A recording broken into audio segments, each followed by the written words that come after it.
Creating new sounds on the Korg DS-8 is pretty easy. There is a very simple synthesis method by which you go through the voice parameters, and you can write some pretty good sounds. This is an FM synth. You are not going to get acoustic sounding instruments out of it, but you are going to get some cool digital tones when you create patches as such. If you're at all interested in the sounds I am playing, I will gladly share with you a sysx of my sounds, and you can take with them as you want. You can easily load new sounds onto the synthesizer, which is great. So what do you do here? So you're going to start by hitting the voice parameter button, which is in the middle of the upper right of all the buttons on the board. And right next to that, you will see all of the different options you have to start tweaking your sounds. You are going to start with whatever sound you're working with. So if there's a sound you like that you want to tweak, or if there is a sound that you just want to completely get rid of, you can do that. Of course, at the end of all this, you're going to write it to the internal memory slot that you want. So if you like the lead synth that comes out of the box and you just want to tweak it a little to make it sound just the way you want it, that's great. You can do that and keep the original synth. That's generally what I try to do. I also think that like the first half of the sounds, like basically up to patch 50 on this board, kind of like are pretending to be real instruments, and for that, like, I hate them, because I can go and use any of the other many synths I have and get, nice PCM sounds, or I have all of the samples in the world available on my Macintosh. The way I go about doing this is basically, starting as Korg designed it, starting from pitch, going through the oscillation waves for the one layer and the second layer, going through the timbre, going through the amplifier, going through the modulation generator.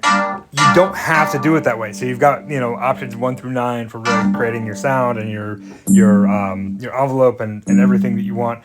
Oftentimes you'll find, hey, I undervalued one of the layers, or I want to change some of the sounds now that I've kind of shaped the envelope the way I want it. So you can always go back and forth and just bounce around and really craft the sound that you like. As you get towards the end, you can also add multi effects, and then finally you can go ahead and give it a name if you want to bring it to the world and love it. So you have those options.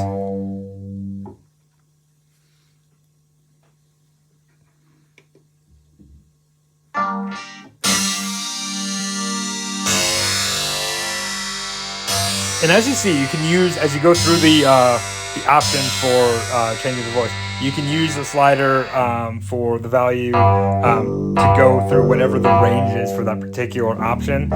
Sometimes it'll be 1 through 63, sometimes it'll be 1 through 15, sometimes it'll be 1 through 3. So it's like, kind of depending on how Korg set it up.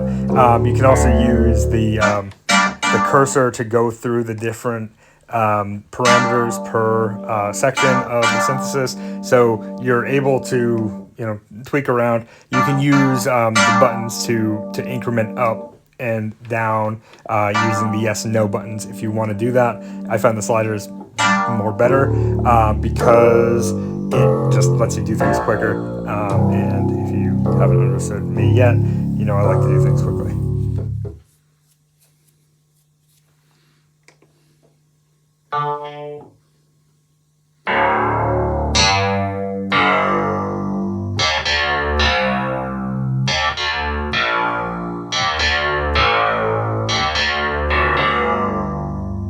Now, I think, one of the things that you really do need to do when you're making sounds, and this may be just like a general comment, is you really need to play the board and understand what area, what octaves are you trying to work in. Oftentimes with FM, you can generate a sound or create a tone, a patch, whatever you want to call it. A patch, that's what you should call it.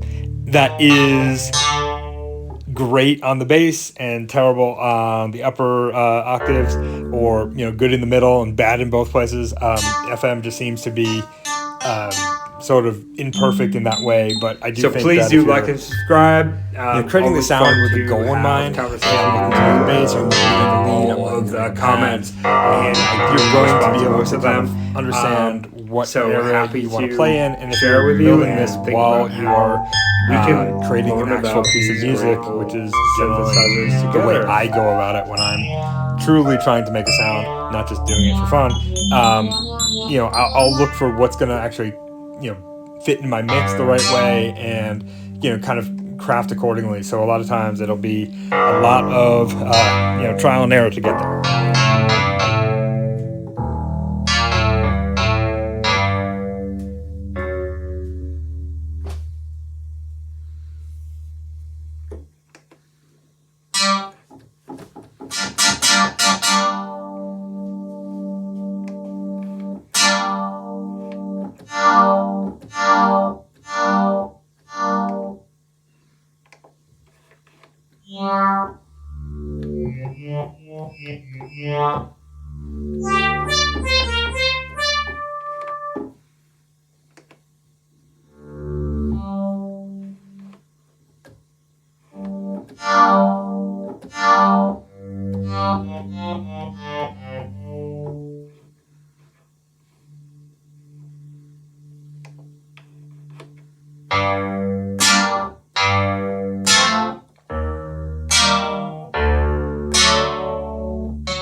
So when you've made a sound you absolutely love and you want to commit it to memory, you're going to have to do one thing, which is actually write it to the board's internal memory.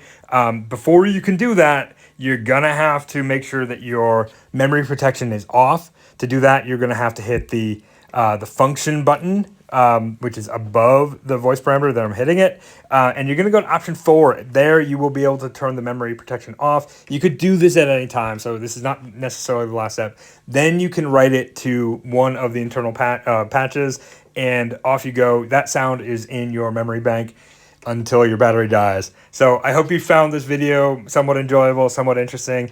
I do find the synth is better than others say. It is not a toy. So do like and subscribe, and I will be bringing you more content over time. Take care.